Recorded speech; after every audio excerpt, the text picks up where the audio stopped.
Bienvenidos otra vez a un webinar de Clúster Industrial con AENOR. Mi nombre es Martín García López, soy redactor de Clúster Industrial y aquí me acompaña Fernando Cruz Castro. Les voy a leer la semblanza de nuestro orador, de nuestro ponente. Ok. Es evaluador del premio, evaluador del Premio Nacional de Calidad desde el 2009. Cuenta con 18 años de experiencia como consultor e instructor en diversas áreas de negocios, tales como Six Sigma, Lean Manufacturing, administración de proyectos, mejora de procesos, reingeniería, competitividad, sistemas de gestión. Es director general de Solaris, consultores e instructor en capacitación en AENOR.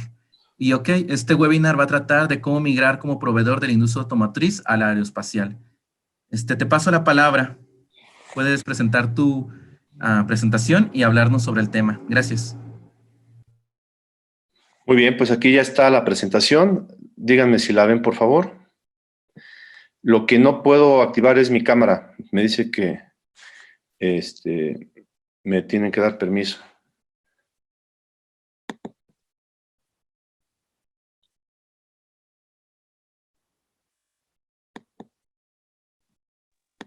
Si gustas empezar y ahorita ¿Sí? averiguo cómo darte acceso a la cámara.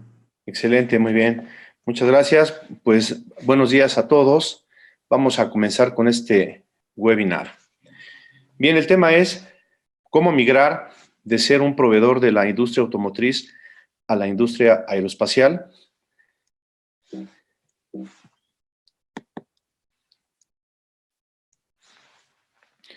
Y empezamos con esta frase que dice: queremos acercar el espacio a la humanidad y para ello el espacio debe ser asequible.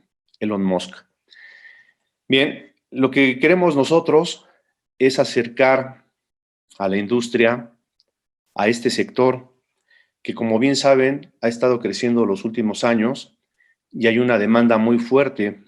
Por eso es que cada vez se requiere más jugadores en el partido que puedan proporcionar productos y servicios con los estándares de calidad que requiere el sector. El objetivo es conocer las certificaciones y procesos necesarios para migrar de la industria automotriz a la industria aeroespacial en el mediano y largo plazo, orientados por la experiencia de AENOR. En AENOR tenemos muchos clientes del sector aeroespacial, aerolíneas, proveedores del sector aeroespacial de diferentes niveles. Así que en AENOR tenemos la experiencia a nivel mundial para llevar a cabo este proceso. ¿Cuáles son los retos del sector aeroespacial? Primero, proporcionar productos que satisfagan los requisitos de los clientes y los legales y reglamentarios. Aquí el reto es cumplir con la normatividad, que es una de las más exigentes a nivel mundial. No digo que la automotriz no lo sea, porque también lo es. Sin embargo, tienen diferentes orientaciones. Entonces, el reto aquí para las empresas que quieren ser proveedoras del sector aeroespacial es también conocer esos requisitos nacionales e internacionales del sector y obviamente los requisitos de cada uno de sus clientes.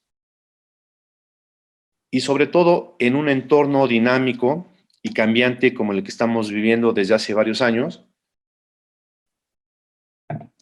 Otro sería adquirir productos y servicios en cualquier parte del mundo y a diferentes niveles de la cadena de suministro.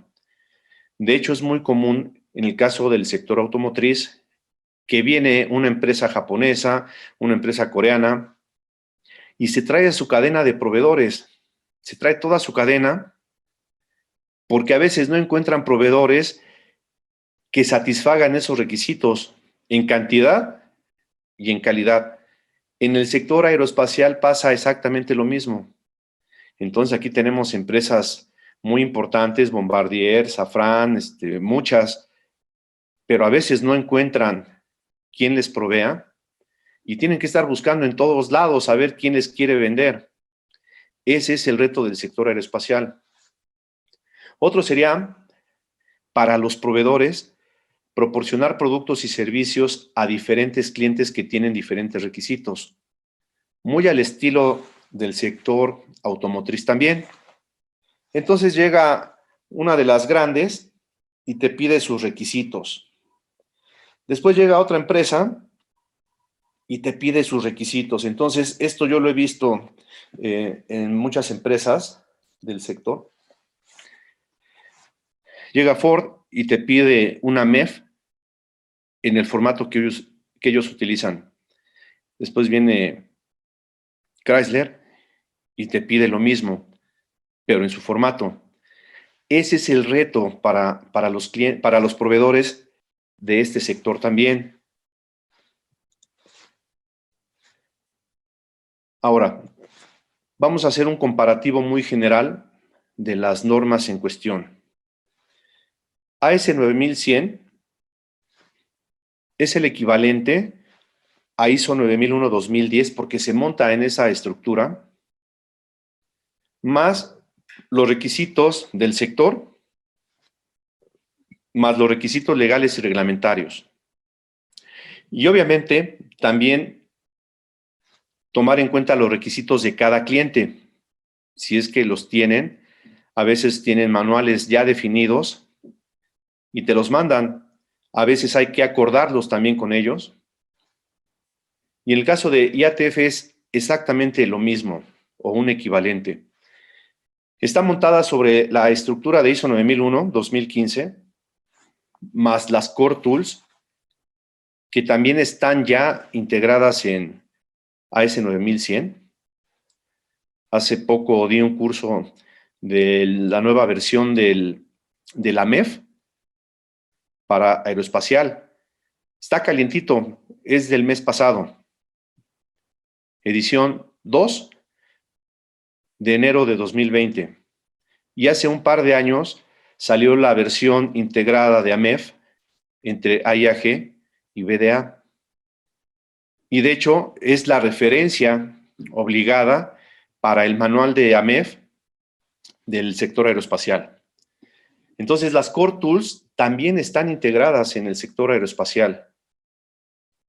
Tomamos en cuenta los requisitos específicos de los clientes también y los legales y reglamentarios del sector. ¿Qué tienen en común estas normas? Primero, que las tres normas están montadas sobre una estructura de alto nivel, específicamente hablando, la ISO 9001-2015.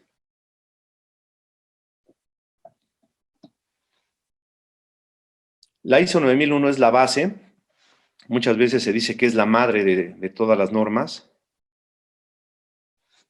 Por lo menos tiene la estructura de alto nivel que sirve y está sirviendo de base también para las futuras normas.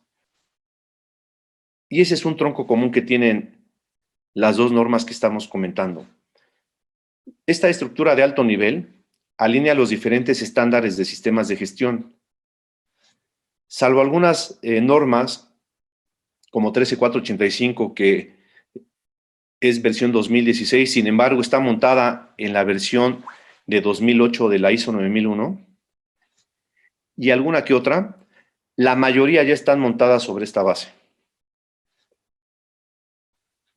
Entonces, esto nos permite una coincidencia entre cláusulas y subcláusulas, utilizando un lenguaje común que nos permite hacer esta transición de una manera más sencilla. Las dos normas están montadas también sobre los principios de la gestión de la calidad que vienen en ISO 9001, que son 7. Por ahí nos quitaron el enfoque de sistemas, antes eran 8, quedaron 7. Son los mismos principios que vienen en estas dos normas. También están orientadas al enfoque basado en procesos o enfoque a procesos, y están montadas sobre el ciclo PHBA, o ciclo planear, hacer, verificar y actuar. Y de hecho las cláusulas de la 4 a la 10 corresponden a alguna de estas etapas. Y todas están también muy enfocadas al pensamiento basado en riesgos. Ahora, ¿qué requisitos adicionales encontramos en AS 9100? Primero, considerar dentro del sistema de gestión de la calidad los requisitos del cliente y los requisitos legales y reglamentarios aplicables como requisito viene. Otra es establecer y mantener información documentada de las partes interesadas pertinentes. El requisito parece ser el mismo que en ISO 9001, por ejemplo. Sin embargo, en ISO 9001 no nos pide información documentada. Sabemos que es muy necesario, pero en ISO 9001 algunos requisitos son un poquito menos estrictos. Yo de todos modos les digo a las empresas, aunque la norma, alguna de las tres, no te pida información documentada como tal, ¿cómo vas a demostrar que has determinado las cuestiones internas y externas, por ejemplo? O que has identificado las partes interesadas pertinentes a tu sistema y los requisitos de estas si no tienes información documentada. Sin embargo, aquí en AS 9100 hay muchos requisitos que no son implícitos, son explícitos y te los pide textualmente. Otro sería medir la conformidad del producto y del servicio y el desempeño de la entrega a tiempo, y tomar acciones en caso de que no se alcancen o no se vayan a alcanzar los resultados esperados. En ISO 9001 nos pide, por ejemplo, que determinemos a qué le vamos a dar seguimiento y medición. Aquí es muy puntual con los tiempos de entrega y también con la parte preventiva, es decir, no ya como una concesión de, oye, cliente, ya te quedé mal, me la aceptas, sino antes de, tiene un enfoque más preventivo. Otra es designar un representante de la dirección, que como bien saben, lo han quitado de la mayoría de las normas. Aquí sí es un requisito puntual. Y además nos pide que este representante de la dirección tenga línea directa con la alta dirección para poder hablar y tratar de temas relacionados con el sistema de gestión. En algunas empresas yo veo que el representante de la dirección, si es que todavía utilizan ese personaje, le reporta, por ejemplo, al gerente de sistemas. En otras ocasiones le reporta al director de administración y finanzas, por ejemplo. Esta persona tiene que tener toda la libertad, todo el empowerment y la jerarquía necesaria para hablar de estos temas directamente con la alta dirección. En otras palabras, estamos diciendo que le tiene que reportar a la alta dirección. Así de importante es la calidad para este sector. Otro requisito adicional sería considerar dentro del sistema de gestión de la calidad los requisitos del cliente y los requisitos legales y reglamentarios aplicables. Pareciera ser el mismo requisito que en IATF y en ISO 9001, pero cuando ves la normatividad, dependiendo si eres una empresa orientada al mantenimiento, a la fabricación, hay toda una normatividad a nivel nacional e internacional que no terminas nunca, ¿no? Entonces, el requisito textualmente es el mismo, pero la normatividad implícita es muy amplia. Otro sería establecer y mantener la información documentada de las partes interesadas pertinentes. También nos pide de manera obligada estas evidencias. Nos pide medir la conformidad del producto y del servicio y el desempeño de la entrega a tiempo y tomar acciones en caso de que no se alcancen. Establecer, implementar y mantener un proceso para la retirada del equipo de seguimiento y medición que requiera calibración o verificación. Es decir, aquí sí nos pide un proceso. Cuando las normas nos piden un proceso, que esa parte no está totalmente homologada, por ejemplo, en 9001, nos habla básicamente de mantener o conservar información documentada. En IATF y en AS 9100, de repente nos pide procesos o procedimientos inclusive. Entonces, aquí sí nos pide puntualmente un proceso para la retirada del equipo de seguimiento y medición que requiera calibración o verificación. Entonces, necesitamos un procedimiento, un instructivo o un proceso como tal para llevar a cabo esta actividad. Y tiene mucho sentido, ¿eh? En alguna ocasión tuve un cliente que me decía que él se hacía cargo del equipo de medición. Me dice, no te preocupes, Fer, yo lo mando a calibrar. Es una empresa pequeña, es una empresa familiar. En su momento tenía 140 instrumentos de medición, de los cuales la mitad ya no servían. Y entonces la gente utilizaba algunos calibradores Vernier, algunos micrómetros, cuando los buenos no estaban disponibles. Y entonces me dice uno de los hijos del dueño, para evitar esto, Fer, yo los meto en un cajón para que no los agarren. Obviamente los operadores ya sabían en dónde estaban y cuando necesitaban medir algo con urgencia, abrían el cajoncito. Entonces le dije, si nos agarran con un solo instrumento que no esté calibrado, nos van a levantar una no conformidad. Y así fue, nos hicieron una auditoría de certificación, nos piden 3 registros, de los cuales de un equipo no teníamos el certificado de calibración. Y además, los operadores estaban usando equipo que no servía. Yo les decía, véndanlos al kilo o dónenlos. Y tal vez no los donen, porque si es para una escuela, pues don algo que sirva, ¿no? No se querían deshacer de estos equipos y tampoco los querían mandar a reparar y a calibrar. Entonces, este punto juega un papel muy importante porque aquí sí no podemos falsear esas mediciones. Tenemos que dar kilos de a kilo. Y nos pide mantener un registro del equipo de seguimiento y medición. O sea, son requisitos más puntuales. También nos pide considerar las condiciones ambientales de calibración o verificación. Y de verdad me ha tocado trabajar con empresas que tienen una planta en Toluca y de repente estás a -2 grados. Y tienen otra planta en Mexicali a 45 grados centígrados. Entonces, aquí sí es un requisito puntual controlar las condiciones bajo las cuales los equipos se calibraron o verificaron. ¿Por qué? Porque una variación en la temperatura, en la altura, en la altitud, en la presión atmosférica, en la humedad relativa, nos puede dar una medición diferente. Ojo aquí con este punto que es súper importante, incluir en la toma de conciencia lo siguiente. Además de la política y los objetivos, que son de cajón,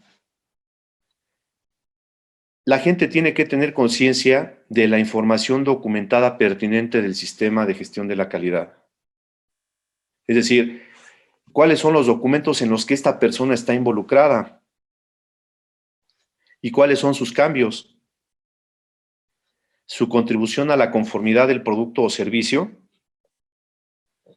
su contribución a la seguridad del producto también, y la importancia del comportamiento ético. Este 7.3 de las normas no se le da mucha importancia en ocasiones. Todos estos años, desde el 98 a la fecha, que me he dedicado a la implementación de sistemas, he visto cómo los clientes, y de hecho, en lo que va del año, por lo menos unos 5 clientes me han dicho, cuando yo les pregunto, dime por favor la política de calidad. Y algunas personas me siguen diciendo, ¿la puedo leer, Fer? Sí la puedes leer, pero no es correcto eso. ¿Dónde está la toma de conciencia? Es que me dijeron que la podía leer. Si no podemos con el requisito de toma de conciencia, con política y objetivos, pues ahora el requisito es más amplio aquí. Y esto te va generando cultura de calidad. Y les he demostrado también que no necesitamos leer la política ni los objetivos, ni explicar cómo contribuimos a la calidad del producto y a la satisfacción del cliente, a cumplir los requisitos del sistema de gestión. Más bien hay que apostarle a la capacitación, a la sensibilización, concientización, y la gente entiende todos estos temas. Y lo más importante, que los cumpla. Otro requisito sería prevenir el uso no intencionado de información documentada obsoleta, retirándola. O sea, aquí sí te dice, retírala. O bien, identifícala de una manera adecuada, de tal manera que no pierdas el control. ¿Y cuántas veces no usamos un procedimiento, un plano? Me ha tocado trabajar con empresas en donde el cliente tiene la versión 4 del plano o del diseño y estamos trabajando con la versión 3. Entonces, aquí sí es muy estricto el requisito de controlar bien los obsoletos. Definir procesos de protección de datos cuando la información documentada se gestione electrónicamente. Aquí en México tenemos la Ley Federal de Protección de Datos Personales en posesión de los particulares y podemos tener información o datos personales sensibles y podemos también tener información de diseños, patentes, inventos que se tiene que proteger también. Entonces, no estamos hablando de certificarnos en ISO 27001 precisamente, no llegar a ese extremo, pero sí es muy cuidadosa con la parte de la seguridad de la información. Después tenemos contar con un proceso para la planificación y control de la transferencia temporal o permanente del trabajo y asegurar que se gestionan los impactos y los riesgos de la transferencia de trabajo. En muchas empresas vemos cómo una persona está trabajando hoy en corte y mañana la mandan a soldadura, ¿no? Sin una capacitación previa, no hay supervisión, seguimiento. Bueno, pues aquí te dice que sí tenemos que llevar un control estricto de estos trabajos temporales. Y en esta nueva normalidad, pues también el teletrabajo requiere protocolos muy estrictos, tanto para la seguridad de la información como para la evaluación del desempeño, porque a veces no nos ven físicamente. Y antes de que hagas un cambio, hay que ver si la persona está capacitada, entrenada, o bien aplicar lo que hacemos en algunas empresas, su plan de carrera. Tú lo quieres mover de un área y lo tienes que capacitar. Y entonces va adquiriendo esa competencia para poder jugar un par de roles diferentes con su nivel de competencia bien definido. Otro, contar con un proceso de gestión de los riesgos operacionales para la consecución de los requisitos aplicables.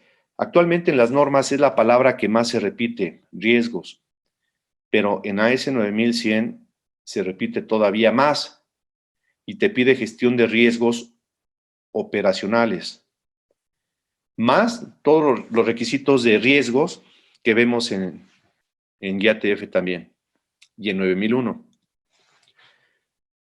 Otro, implementar procesos para asegurar la seguridad del producto durante todo su ciclo de vida. IATF maneja un concepto similar. Ahí no tendríamos mayor problema para la transición, porque con ese requisito de IATF cumplimos esta parte. Implementar procesos para la prevención del uso de piezas falsificadas o sospechosas. Aquí necesitamos un procedimiento formal o un proceso que defina claramente cómo vamos a controlar la prevención de este tipo de piezas. ¿Por qué? Pues porque saben que el mercado negro está tremendo y aquí sí necesitamos ser muy exigentes con esta parte. También nos pide dividir el trabajo de diseño y desarrollo en actividades diferenciadas y definir todos los elementos necesarios para cada actividad. Esto está tremendo, porque lo que nos está pidiendo es que para cada actividad determinemos un responsable, tiempos, recursos, entregables, controles, no como proyecto, sino a cada una de las actividades. ¿Por qué? Porque cada una de las actividades puede representar un riesgo. Y entonces aquí le metemos administración de proyectos de una manera muy estricta. Otro sería validar los equipos, herramientas y programas informáticos utilizados para automatizar, controlar, supervisar o medir los procesos de producción antes de su liberación. Entonces, aquí sí tenemos que hacer esa validación de los equipos, herramientas y programas informáticos. No es de que queramos o no. Hay otras normas que te lo dejan por si aplica. Aquí sí lo tenemos que hacer. Y también nos pide procesos para la validación y control de los procesos especiales. Este requisito también en ISO 9001 y obviamente IATF te dice cuando aplique. Este requisito de la validación, desde las primeras versiones de ISO y de TS 16949, lo aplicábamos para únicamente procesos especiales, y es lo mismo que nos pide aquí, pero no nos da la opción de cuando aplique. O sea, aquí sí lo tenemos que hacer. Y es un requisito que la mayoría de las empresas excluye porque sí se puede verificar en ese momento. Otro sería implementar actividades de verificación del proceso de producción. Aquí estamos hablando de determinar, por ejemplo, la capacidad del proceso. Hay que calcular el CP y el CPK y ver si nuestro proceso es capaz de satisfacer las necesidades de nuestros clientes y sus especificaciones y tolerancias, ¿no? También podemos aplicar un plan de control o bien una buena gestión de riesgos. Sin embargo, para mí la prueba de fuego es la capacidad del proceso. Tú puedes tener planes de control, AMEFs y muchas otras herramientas, pero la prueba de fuego de si tu proceso es capaz o no es calcular la capacidad del proceso de manera estadística. No hay otra forma, por lo menos, que sea más cuantitativa que esta. También nos pide un proceso de control de no conformidades que incluya controles para el producto dispuesto para desecho. Es decir, que definamos claramente qué vamos a hacer cuando clasifiquemos el producto para desecho o bien para piezas falsificadas o sospechosas de serlo. He tenido clientes, inclusive automotrices. Una vez tuve un cliente por allá por Toluca. Es una empresa del sector de plásticos, pero automotriz. Tenía unas 100 toneladas de merma. Parte era de la colada, es decir, del proceso natural, pero otra parte sí eran productos no conformes. Y no lo quería tirar, no lo quería regalar, vender al kilo, porque le quería sacar provecho, lo quería vender pues casi al precio. Le digo, tú no te dedicas a vender merma, ¿no? Tú te dedicas a producir productos conformes. Le dije, así como está, no puedes ni entrar a la planta. Le dije, puedes perder clientes, me dice el director.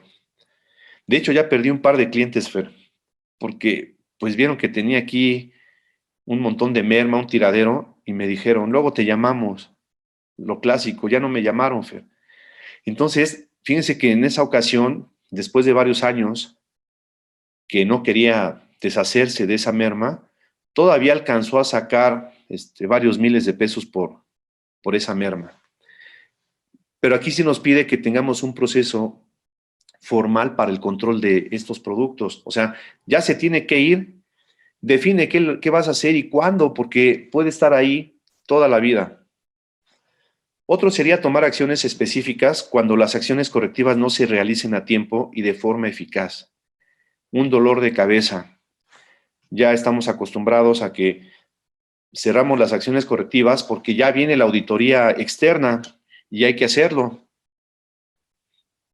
A pesar de que IATF y la norma ISO 9001 nos pide que las acciones sean eficaces, aquí sí es muy puntual y nos pide tomar acciones cuando no se hagan a tiempo o de forma eficaz. O sea, le estamos poniendo una acción a las acciones correctivas. ¿Por qué? Porque sabemos que muchas veces no son eficaces o no se llevan a cabo a tiempo, como lo indica el 9.2. Es decir, tomar las acciones sin demora injustificada. Y eso es muy común. Otra sería supervisar e implementar las acciones de mejora y evaluar la eficacia de los resultados. Entonces, es, digamos, más puntual. Te dice, tienes que tomar acciones y además tienes que evaluar y tienes que supervisar. Entonces, es como ponerle un control a los controles, precisamente por la exigencia del sector. Pero, ojo, aquí nos habla de acciones de mejora, es decir, no solamente para las acciones correctivas, sino para las acciones de mejora, que para ISO 9001 es muy light.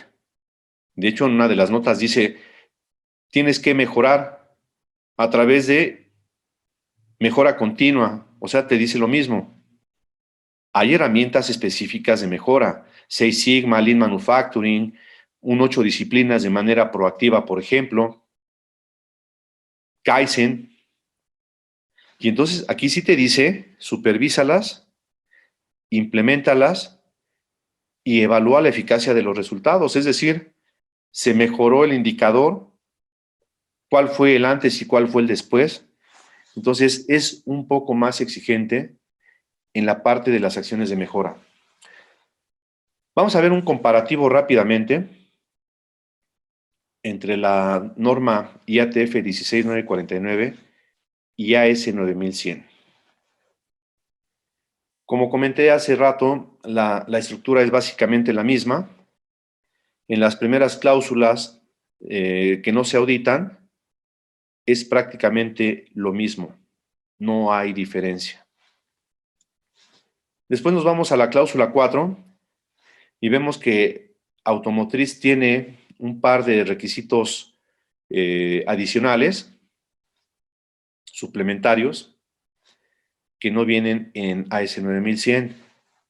Sin embargo, no nos debemos de ir con esta primera impresión, porque dentro de algunas cláusulas de AS 9100, al estilo de IATF, también vienen requisitos en cursivas y negritas que son adicionales. Entonces, el requisito puede ser básicamente el mismo, pero viene en otro tipo de letra los requisitos específicos, que son básicamente los que ya vimos hace rato de manera genérica. Pero aquí quiero que hagamos un barrido puntualmente para que vean más o menos en qué estatus están sus organizaciones y en un momento dado que quieran migrar a la parte aeroespacial, pues sepan que la brecha no es mucha. Y de hecho, aquí el tema es que en automotriz tenemos requisitos que no vienen en aeroespacial y viceversa. Hay empresas que juegan en los dos, es decir, trabajan para empresas automotrices y aeroespaciales y tienen un sistema integrado. ¿Por qué? Porque el 80% son requisitos comunes. Y ya para cada cliente o para cada norma tienen sus requisitos específicos. La cláusula 5, también la estructura general es la misma. Tenemos algunos requisitos adicionales en automotriz, como es la responsabilidad corporativa. Aquí sí nos habla de eficacia y eficiencia, a diferencia de la mayoría de las normas que solo hablan de eficacia. Entonces, aquí sí es muy importante hablar de productividad, hablar de eficiencias y también de dueños del proceso de manera muy puntual. Todo lo demás es básicamente lo mismo. Aquí tenemos también la cláusula 6, que a pesar de que en la estructura pareciera ser que IATF tiene más requisitos, en AS 9100 también nos habla de manera muy específica de los riesgos operativos. Insiste mucho con la parte de controlar esos riesgos y esa palabra se repite prácticamente en toda la norma. Después en la cláusula 7 también tenemos algunos requisitos adicionales en automotriz, como es la planta, instalación y planificación del equipamiento. Aquí estamos hablando de herramientas de Lean Manufacturing, de distribución de planta, de eficiencias, y en ambiente para la operación de los procesos tenemos un suplemento, pero aquí hay algunos requisitos adicionales, como el que comentábamos hace rato, de los recursos de seguimiento y medición, en donde es muy exigente este requisito. Parece ser el mismo, pero puntualmente te dice, si este equipo ya no funciona, determina qué vas a hacer con él. También nos piden competencia del personal para muchas cosas. Sobre todo, para cuestiones que tengan que ver con la calidad del producto y del servicio.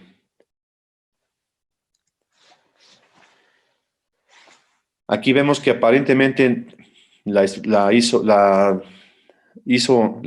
16949 tiene requisitos adicionales y sí los tiene. Sin embargo, los requisitos para el control de los equipos de seguimiento y medición es muy fuerte en AS 9100 también. Y en la parte de competencia también hace referencia a la competencia del personal, sobre todo en temas que tengan que ver con la satisfacción del cliente y el cumplimiento de sus requisitos.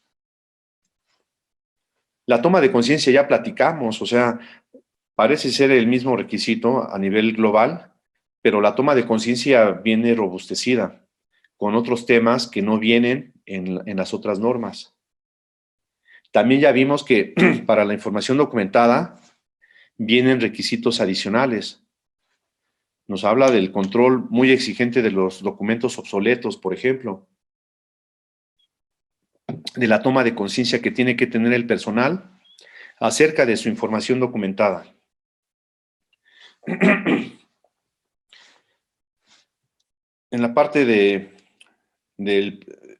la gestión de riesgos, ya vimos que se hace mucho énfasis aquí en la parte de controles operacionales o riesgos operacionales. Y aquí tenemos tres grandes temas que son exclusivos para 9100. Bueno, no exclusivos, pero no vienen así en las otras normas. Gestión de la configuración.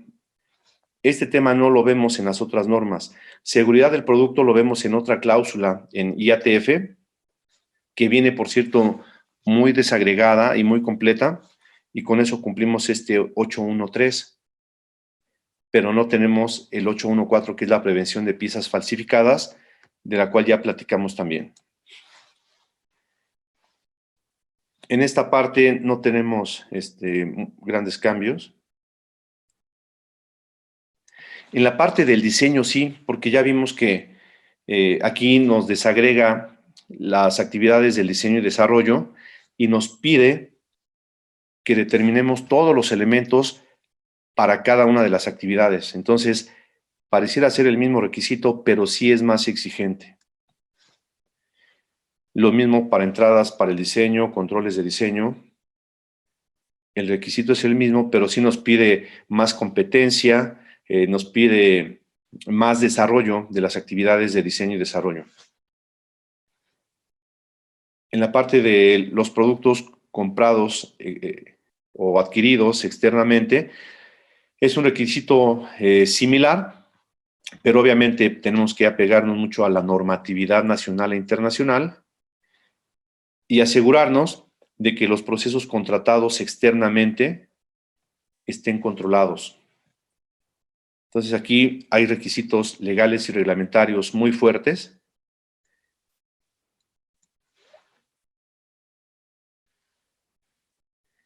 Por ejemplo, también aquí nos habla del plan de control, aunque la estructura a nivel general no tiene esta parte, también se requieren planes de control y hay también un manual para hacer planes de control para el sector aeroespacial. También los requisitos de identificación y trazabilidad son muy importantes y de hecho es en lo que nos tenemos que fijar en las piezas falsificadas. Por ejemplo, que no te cambien un modelo, un número de serie, alguna especificación, porque puede tener consecuencias muy grandes. La liberación de los productos, sí tenemos que hacer una liberación tipo primera pieza, como lo hacemos también en la otra norma. Y también ya platicamos de la mayor exigencia para las salidas no conformes, sobre todo aquellas que se tengan que desechar.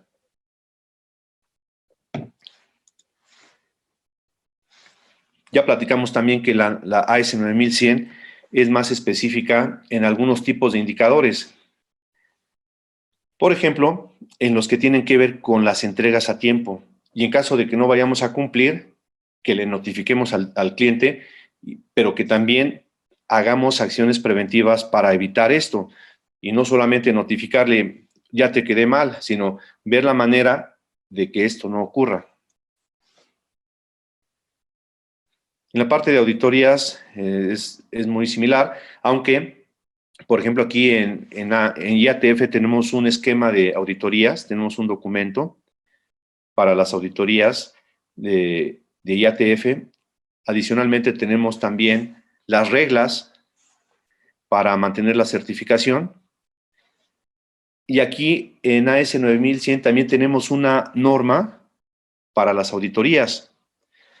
Ambas, o en ambos casos, se complementan con la 19011, pero cada una de estas dos normas tiene su esquema también para hacer auditorías. La revisión por la dirección es un requisito muy estandarizado. Ya platicamos también del rigor que le ponemos aquí a las no conformidades y a las acciones correctivas. Aquí pareciera ser que es menos exigente, pero aquí le ponemos controles precisamente a las acciones correctivas para asegurarnos que se están haciendo en tiempo y forma y que son eficaces. Y también le ponemos controles a las acciones de mejora para evaluar su eficacia.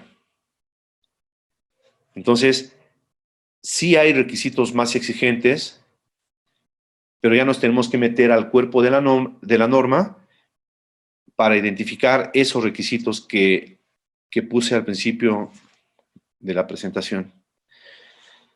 Ahora bien, pasos para la transición. ¿Qué tenemos que hacer?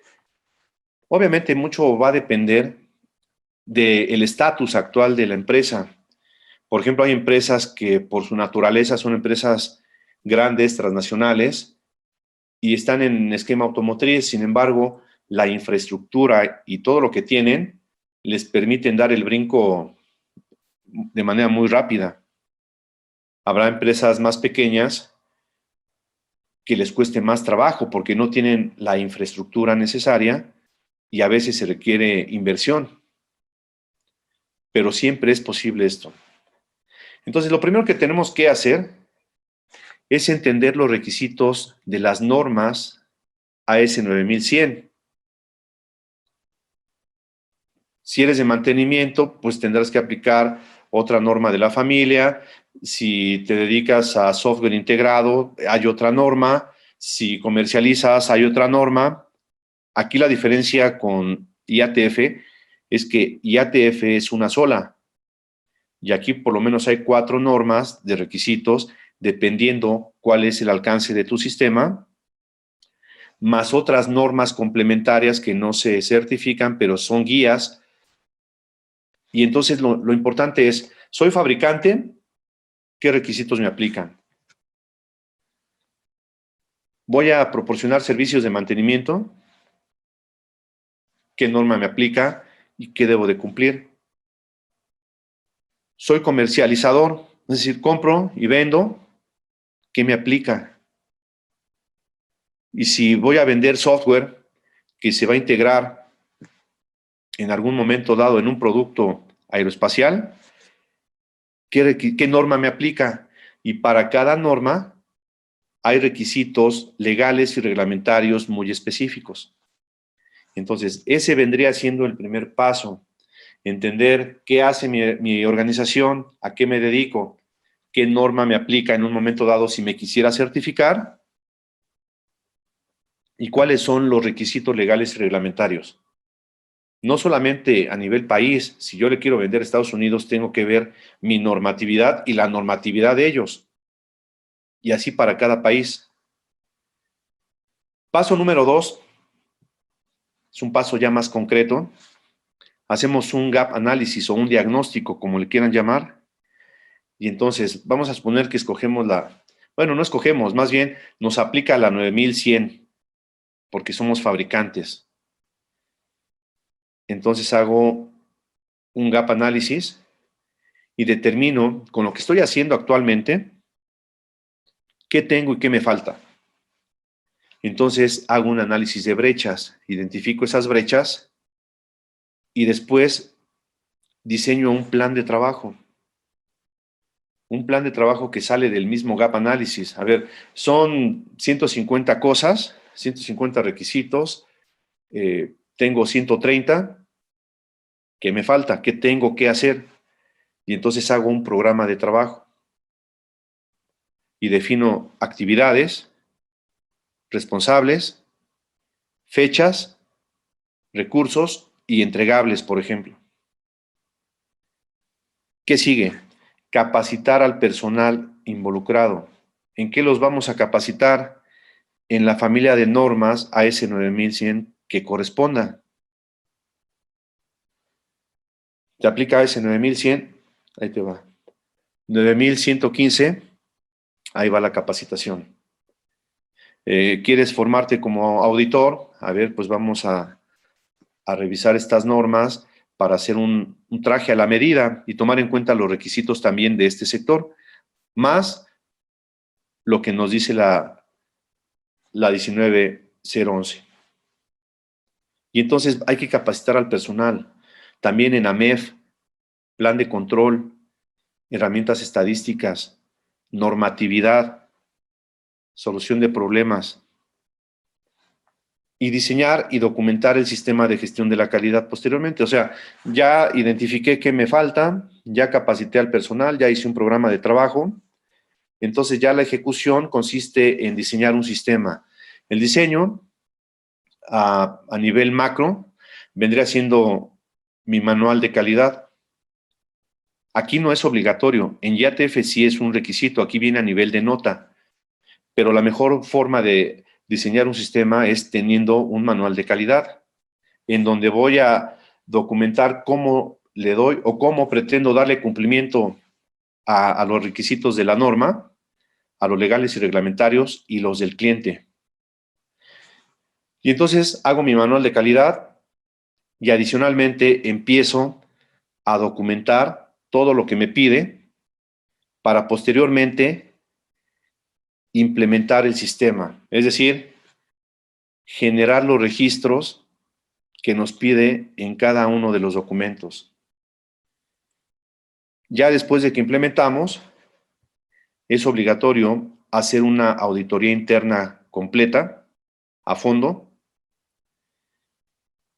Obviamente que incluya también una revisión por la dirección.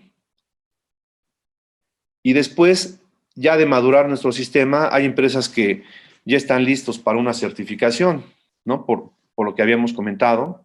Hay empresas que dicen, hay que generar más registros, hay que madurar el sistema, hay que ver con quién queremos trabajar y cuáles son sus requisitos, hay que ver la capacidad del proceso para ver si puedo cumplir o no, porque si no me va a estar penalizando o puede haber algunas otras consecuencias. Ya cuando estoy listo, entonces solicito una auditoría de certificación, viene la fase 1, que es una revisión documental. Ahí todavía alcanzamos a identificar algunas brechas y lo que me esté faltando, ya el organismo me dirá, tú todavía no estás listo, hay que cerrar primero todas estas brechas que son bastantes, o te puede decir, cierra estas brechas y regreso en un mes, en 3 meses, y te aplico la fase 2. Y a partir de aquí es una certificación como cualquier otra, en donde nos apegamos también a las reglas que el propio organismo nos esté indicando. Los tiempos, las formas, los costos, qué hacer ante una no conformidad mayor, menor, cómo proceder. Toda esta parte ya es una certificación. Les aseguro que si son una empresa automotriz, tienen más facilidad que una empresa que solo tiene 9001, y también hay que aplicar el costo-beneficio. Por ejemplo, he tenido clientes automotrices que de repente les coquetean y no son los mismos volúmenes que se manejan. Normalmente no son los mismos volúmenes. Entonces hay que hacer un plan de negocio, hay que echarle números y ver si nos conviene como negocio. Esto, recuerden que es un negocio. Entonces sí necesitamos, para certificarnos, tener ya clientes en firme, contratos firmados y también haber hecho un plan de negocio a largo plazo para saber en cuánto tiempo vamos a recuperar la inversión y también saber que tenemos que mantener niveles muy estrictos de calidad para poder permanecer. Ya en alguna ocasión estuve en un proyecto más bien programas de gobierno durante 2-3 años para hacer migraciones de ISO 9001 a TS 16949. Atendimos una buena cantidad de empresas, unas 30, y les puedo decir que siempre hay empresas que se echan para atrás. En su momento me decían, Fer, yo no puedo con esto, aunque me estén pagando la consultoría y la certificación, me rebasa, yo no puedo, yo me quedo con 9001 y me quedo con los clientes que tengo actualmente. Entonces, de esos programas siempre desertaban 2 o 3.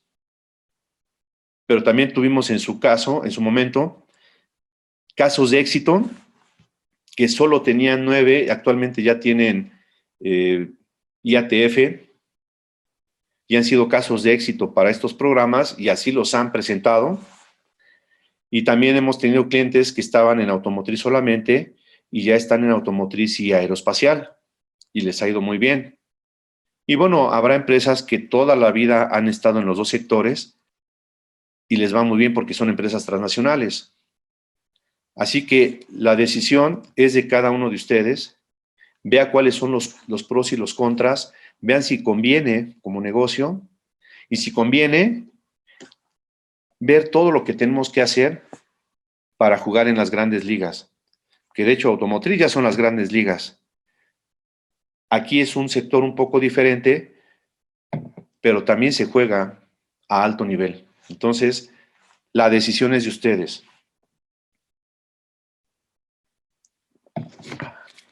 Bueno, me dijeron que era 1 hora aproximadamente. Faltan 2 minutos, pero vamos a hacer o a llevar a cabo la sesión de preguntas. Vamos a ver aquí si hay preguntas. O no sé si aquí el moderador nos pudiera decir. Claro, Fernando. Sí, tenemos unas cuantas preguntas. Te iba a comentar también, tengo entendido que ya activé tu cámara por si gustas prenderla para que puedan verte los asistentes. Vale, ya estamos aquí, ¿eh? ¿Sí Sí, me ven? sí, yo te veo. Los demás lo pueden ver en el chat. A ver. Bueno, sí, dicen que sí te ven. Perfecto. Gracias Perfecto. por la conversación, Fernando. Mira, te voy a pasar las preguntas. Igual les comento a los asistentes que en la parte de abajo, en el panel, está la sección de preguntas y respuestas para que puedan ir escribiendo. Bueno, primeramente te comento esta. Dice, esta es de Cortés Arellano José Alfredo. La industria aeroespacial está adoptando el CTS, Core Tool Software para la gestión de APQP. Sí, es una opción. No, digo, no es obligatorio, es una opción. Ok, Sí. perfecto.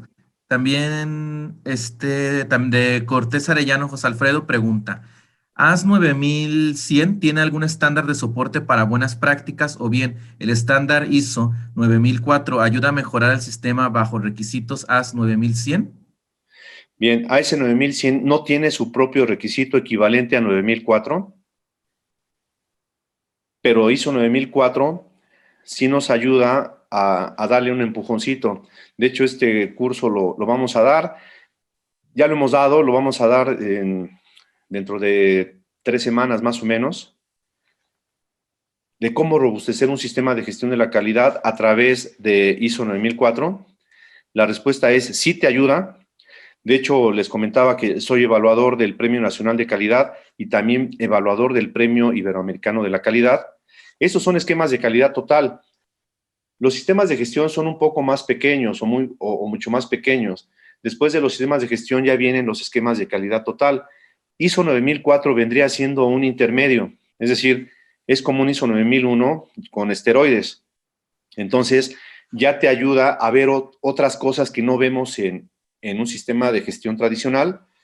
Entonces, por supuesto que sí, porque nos metemos ya más con temas estratégicos, ya hablamos de benchmarking, hablamos de misión, visión, valores, cultura organizacional y otras herramientas que podemos adoptar para mejorar los requisitos de esta norma. Entonces, la respuesta es sí, porque por lo menos un 60% de la estructura de IAT de AS 9100 está montado en 9001 y 9004 te ayuda a robustecer todas tus cláusulas. Entonces, sí te ayuda, pero AS 9100 no tiene un estándar equivalente. Perfecto, ok. Jesús Armas pregunta, bueno, él comenta que ya está listo para migrar, bueno, él está en automotriz y está dispuesto a migrar a AS 9100, pero tiene una duda. Su duda es, ¿empezar a invertir dinero sin tener aún un cliente es seguro que me vaya a otorgar contrato con algún número de parte? ¿Es posible mejor sondear a clientes potenciales que aventurarse a certificarse sin tener nada seguro con nuevos proyectos? Así es, no hay garantía. Esto no está escrito. He tenido clientes que han trabajado con empresas grandes y para firmar un contrato te puede llevar 3 años, 2, 4 años. Entonces, yo recomendaría que primero tuvieras un cliente en firme por lo menos para asegurar tu inversión y para asegurar la certificación. Si no tienes clientes, tampoco te pueden certificar. Necesitamos ya estar entregando de manera consistente y tener por lo menos un cliente amarrado. Entonces, yo te recomiendo que primero amarres un cliente por lo menos y ya empieces a trabajar. Claro que tú puedes hacer la inversión, tener toda la infraestructura, la metodología, ir madurando tus metodologías y estar listo, pero no es garantía. Ahora bien, es una labor de ventas que tienes que estar haciendo y no sabemos en qué momento te va a caer un cliente, pero no te garantiza. Aquí no hay garantía. Yo diría que en el Inter fueras negociando con clientes potenciales para que cuando estés listo ya empieces a firmar contratos. Tenemos otra pregunta. Bueno, a ver, la perdí. Aquí está. Perdón. Ok. ¿Cómo ves el futuro a corto plazo? ¿Cómo ves el futuro a corto plazo del sector aeroespacial versus automotriz? ¿Qué certificación podría ser mejor para iniciar en el aeroespacial? ¿AS 9100 o NAPCAP? Yo creo que AS 9100 y ya no lo vería yo a mediano plazo. Aquí en México hay planes muy ambiciosos para llevar a muchas empresas a la proveeduría aeroespacial y por eso estamos aquí. En AENOR mismo tenemos ya un plan muy ambicioso para estar llevando a las empresas a este sector. Automotriz va a seguir siendo fuerte. Eh, si estás trabajando con automotriz, puedes trabajar para los dos, o sea, no son excluyentes. Ahora, si te quieres ir a aeroespacial directamente, lo puedes hacer también. Todo depende de tu contexto actual, o sea, en dónde te encuentras, quiénes son tus clientes, a dónde quieres llegar, pero puedes bien jugar con los dos sin mayor problema, así que las dos certificaciones tienen mucho valor. Perfecto. Tenemos una pregunta de Mauricio Arzate dice, en nuestro caso ya estamos certificados en aeronáutica. ¿Cómo o a quién podemos contactar para dar seguimiento o tener contacto con posibles clientes? Que también es algo que preguntaban, si habrá alguna lista de clientes aeroespaciales para poder contactarse con ellos. Bueno, precisamente para eso están estos clústeres. Hay diferentes clústeres a nivel nacional y hay clústeres que agrupan a otros clústeres como este. Entonces yo diría que te acercaras a estos clústeres. Inclusive aquí este es uno de los foros que tienen ese objetivo. Perfecto. Bueno, nuevamente les comento a los asistentes, si tienen alguna pregunta o duda, por favor escriban en la sección de preguntas y respuestas en el panel de abajo. Igual, Fernando, ¿nos podrías comentar cuál es tu contacto para que puedan los asistentes contactarse contigo? Sí, si quieren, les escribo por aquí mi correo electrónico. A ver, vamos a ponerlo.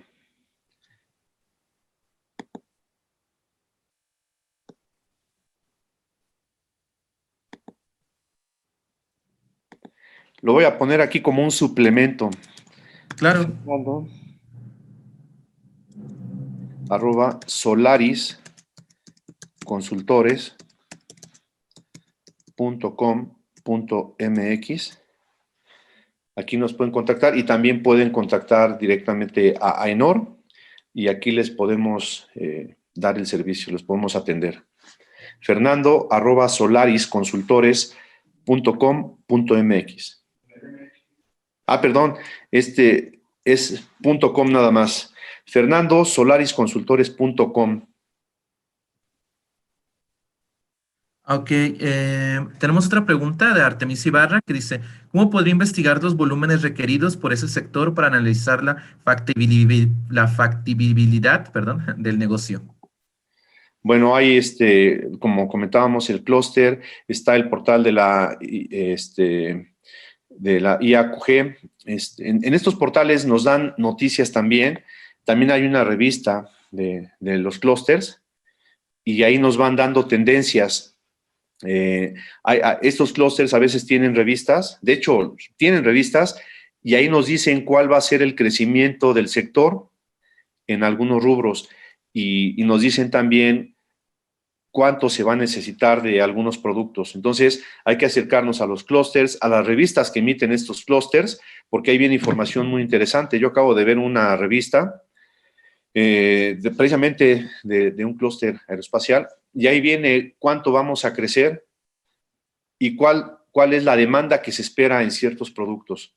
Entonces, para eso están los clústeres, precisamente, las cámaras, y las revistas y boletines que se emiten. Aquí en AENOR también emitimos boletines que tienen que ver con estos temas, donde vemos tendencias a nivel mundial, a nivel México, y cuál sería el crecimiento del sector. Entonces, hay que acercarnos a estas fuentes de información. Pero sí hay. Perfecto. Gracias, Fernando. Al parecer ya no hay más preguntas. Y bueno, aquí está tu contacto, fernando@solarisconsultores.com. Bueno, pues muchísimas gracias por el webinar, por la plática y por esta información que es muy, muy importante para nosotros. Les recuerdo a los asistentes que este webinar y otros estarán próximamente, bueno, más bien este webinar estará grabado para que lo puedan volver a ver en nuestro canal de YouTube. Y también les comentamos que, bueno, los invitamos más bien al siguiente webinar que tendremos, que es el Acero en México 2021, Desafíos y Oportunidades, el cual será el 23 de febrero del 2021 a las 12 del mediodía. Sin nada más que decir, bueno, agradezco muchísimo tu participación, Fernando, y la de nuestros asistentes, y entonces nos vemos la siguiente vez. Gracias.